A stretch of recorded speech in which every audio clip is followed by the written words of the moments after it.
সাথে খালি ঝগড়া করে, কথায় কথায় বাপের দেয়া বস্তুর খোটা মারে। দাদা কেন করাইলা আমায় বিয়া, আমি চিন্তায় বাঁচি না।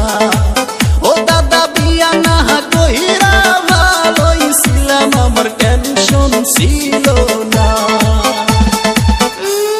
খালি নিজের ডাই কইলো, নিজের ডা মসমসা পরের ডা উত্তা। দাদা হুনো, 4 মাস হইছে বিয়া হইছে, কাছে আসে নাই, আমার কাছে বসা একটু আদর করে নাই। ইনস্টাগ্রাম